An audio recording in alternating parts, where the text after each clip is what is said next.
Tell you what, folks, one thing that I had to do to make any progress in life at all was to get rid of this fucking victim mentality.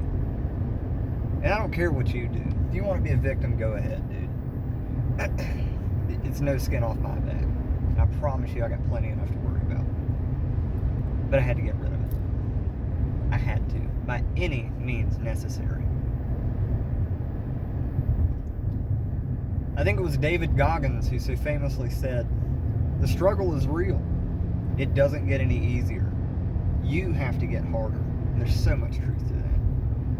I don't think I've ever heard anything more true in my life.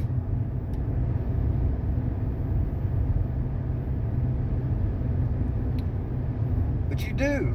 You gotta let it go. You gotta let that shit go. And you gotta find ways to overcome it. You control your mind. Your mind doesn't control you. But you can let it if you want to. And you say, well, I don't want to. Well, then do something about it. You say, well, I don't want to do anything about it. I'm scared. Okay. Be scared then. See how far you get that way. At the end of the day, you got to buck up. I mean, and it's your thing. It's your race with yourself.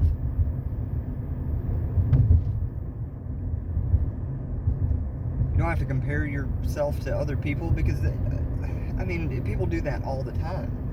You're always going to find somebody who's doing better than you are.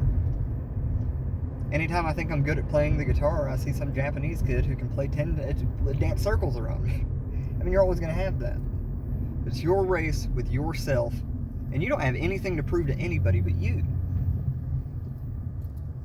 You got to get on it. Or not. Or suffer the consequences. Every action has an equal and opposite reaction, and every action has consequences.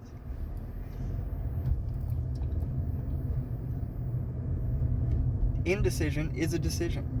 Not making an effort is some kind of effort. You see what I'm saying?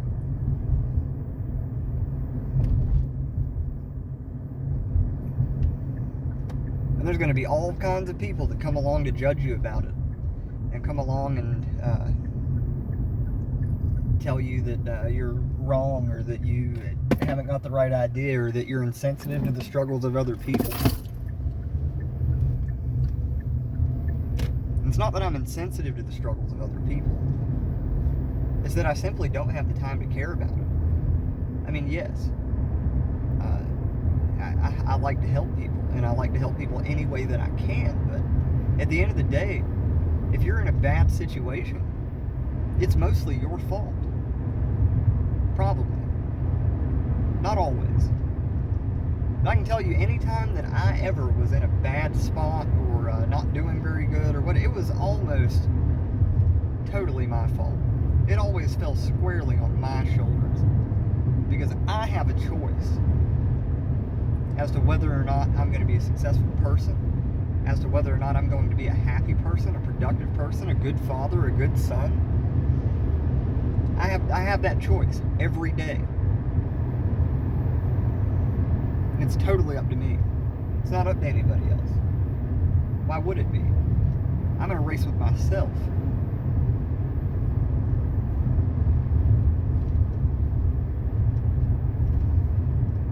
And I don't compare my success to other people's. Everyone has a different idea of it.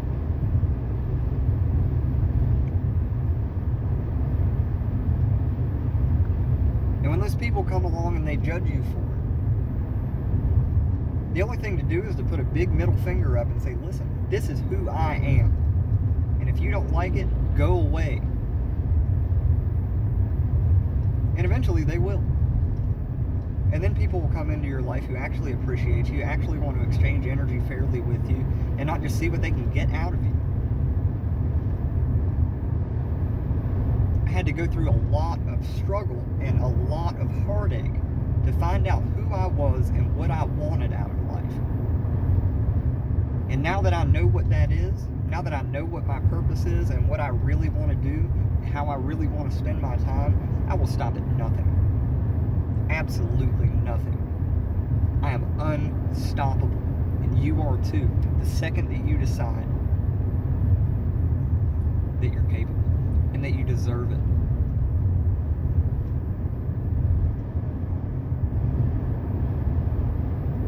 I believe in you.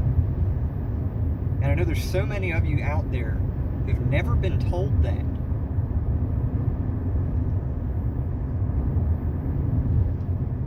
And I'm not trying to say that in a paternal kind of way. I'm saying that as an equal, as somebody looking you in the eyes right now.